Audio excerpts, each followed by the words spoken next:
موجودہ زمانے میں ہر بندہ چاہتا ہے کہ اس کا بزنس بڑھے۔ ہر شخص چاہتا ہے کہ وہ اپنے کنسٹرکشن کو ڈیولپ کرے۔ ہر بندہ چاہتا ہے کہ وہ ترقی کرے، اس کا لائف سٹائل چینج ہو۔ ان تمام کے لیے وہ سب لوگوں کی نگاہ ایک چیز پر ہوتی ہے اور وہ ہے لون، انٹرسٹ کے ساتھ لون۔ چلیے ہم جانتے ہیں کہ انٹرسٹ کے ساتھ لون لینا کیسا ہے، قرآن و حدیث کے اندر اس بارے میں کیا حکم دیا گیا ہے۔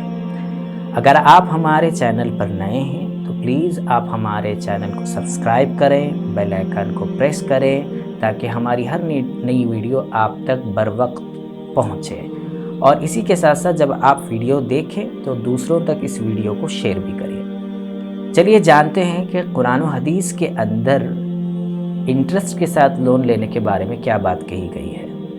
اگر آپ کو یاد ہے تو پچھلی ویڈیو میں ہم نے بات بتائی تھی کہ جو شخص انٹرسٹ کے ساتھ کوئی چیز لیتا ہے، سودی کاروبار کرتا ہے، تو اللہ تعالیٰ اور نبی کریم صلی اللہ علیہ وسلم کی جنگ اس کے ساتھ ہے۔ اللہ نے اور اللہ کے رسول صلی اللہ علیہ وسلم نے جنگ کا اعلان کیا ہے ایسے بندوں کے ساتھ۔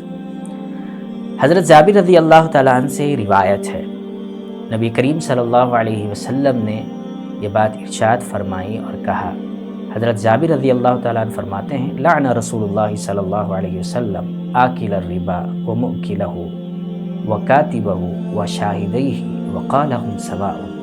مسلم شریف حدیث نمبر 1598۔ آپ صلی اللہ علیہ وسلم نے لعنت کی ہے، اللہ کی رحمت سے دور بتایا ہے ان بندوں کو جو بندے سود پر، انٹرسٹ پر لون لیتے ہیں، نہ صرف لینے والے پر بلکہ اس کے ساتھ آپ صلی اللہ علیہ وسلم نے فرمایا وہ مؤکلہ ہو، اس کو دلانے والے پر بھی اللہ کی لعنت ہو۔ اچھا، دلانے والے پر بس نہیں کیا، پھر فرمایا وکاتبہ ہو، اس ڈیلنگ کو لکھنے والے بندے پر بھی اللہ کی لعنت ہے۔ اور اخیر میں حضور صلی اللہ علیہ وسلم نے فرمایا وشاہدیہ، اس پر جو وٹنس بن رہے ہیں، جو گواہ بن رہے ہیں، ایسے لوگوں پر بھی اللہ کی لعنت ہو۔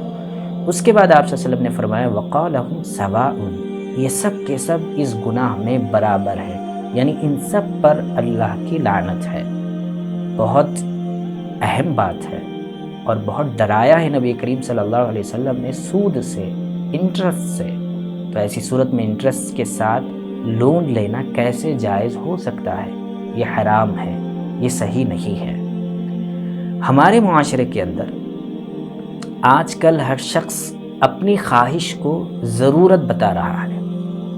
مثال کے طور پر میں ایک 20 لاکھ والے مکان میں رہتا ہوں، میری خواہش یہ ہے کہ میں ایک 80 لاکھ والے گھر میں موو ہو جاؤں۔ میں ایک 50 لاکھ والے گھر میں رہتا ہوں تو میری خواہش یہ ہے کہ میں ایک 5 کروڑ والے ولا میں موو ہو جاؤں۔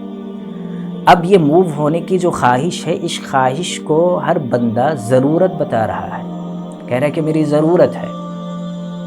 اسی طریقے سے کوئی بندہ اگر بزنس کرتا ہو اور اس کا بزنس 50 لاکھ کا ہو، اور اس بزنس کی وجہ سے وہ اپنے گھر والوں کی پوری چیزوں کو کر رہا ہو، بچوں کو تعلیم بھی دے رہا ہو، گھر والوں کی ضرورت کو پوری بھی کر رہا ہو، گھر کے اندر ماہانہ 30,000 خرچ ہے، اس خرچ وہ پوری آمدنی آسانی کے ساتھ ہو رہی ہے، قرض بھی مکمل ہو رہا ہے اور وہ خوشحال زندگی بسر کر رہا ہے، لیکن وہ چاہتا ہے کہ بزنس کو ڈیولپ کرے، اور ڈیولپ کرنے کے لیے وہ 50 لاکھ سے بڑھ کر 1.5 کروڑ کا بزنس کرنا چاہتا ہے، تو مزید 1 کروڑ روپے کے لیے وہ لون لینا چاہتا ہے انٹرسٹ کے ساتھ، اور یہ اس کی خواہش ہے۔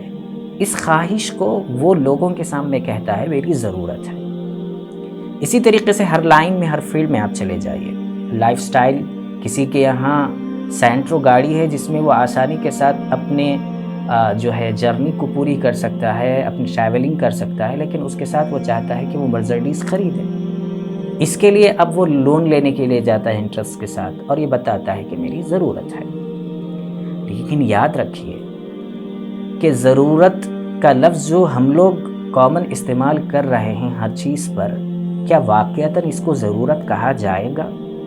کیا اسلام نے اسی کو ضرورت کہا ہے؟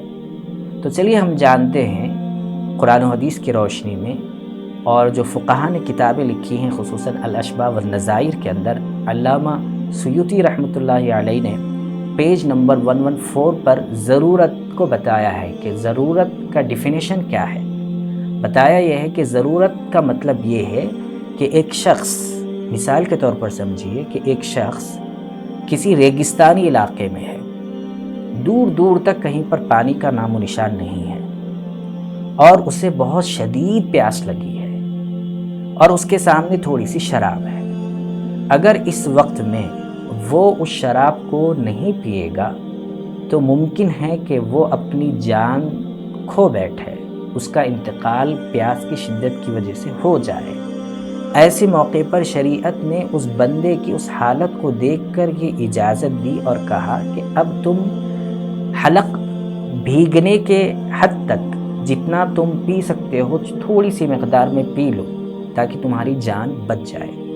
شریعت نے اس کو ضرورت کہا، یعنی ایسی چیز کہ اگر اس کا استعمال اس وقت میں نہ کیا جائے تو وہ شخص ختم ہو جائے اور دنیا سے وہ ختم ہو جائے، تو ایسے وقت میں اس کو اتنی مقدار میں جتنے سے اس کی ضرورت پوری ہو جائے استعمال کر لے، اس کو ضرورت کہا گیا ہے۔ شریعت نے یہاں پر ضرورت کے بقدر انٹرسٹ کے ساتھ لون لینے کی اجازت دی ہے، گنجائش دی ہے، لیکن ضرورت جو ہم لوگ استعمال کر رہے ہیں وہ غلط ہے، ہماری خواہشات ہیں، ضروریات نہیں ہیں۔ ضروریات تو 20 لاکھ والے کاروبار میں، 30 لاکھ والے گھر میں اور سینٹرو والی گاڑی میں پوری ہو رہی ہے، لیکن اس کے باوجود مزید چاہت ہے تو اسے ضرورت نہیں کہا جائے گا، اسے خواہشات کہا جائے گا۔ اس لیے ہمیں ان چیزوں سے اپنے آپ کو بچانا ہے۔ اللہ تعالیٰ نے جتنی نعمتیں دی ہیں اس کا استعمال صحیح طور پر ہو، شریعت کے حدود میں ہو، اور شریعت کے اندر، قرآن و حدیث کے اندر بہت زیادہ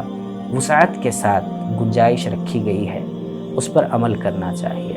اور جن لوگوں کے یہاں ایسی حالتیں ہیں سلم بستیوں کے اندر، تو وہاں کے مقامی مالداروں کو چاہیے، اللہ نے جن کو مال کی دولت سے نوازا ہے، وہ بغیر سودی قرض، بغیر انٹرسٹ کے لون دینے کی کوئی ترتیب بنائیں تاکہ دوسرے لوگ بھی اس سودی نظام سے، اس انٹرسٹ والے نظام سے اپنے آپ کو بچا سکیں۔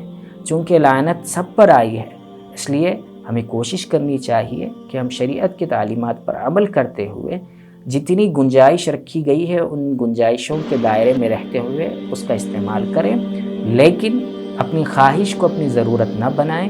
ضرورت جو شریعت نے کہی ہے وہ ضرورت ہے، شریعت نے خواہش کو ضرورت نہیں کہا ہے۔ اس لیے اللہ تعالی ہم تمام کو عمل کرنے کی توفیق عطا فرمائے۔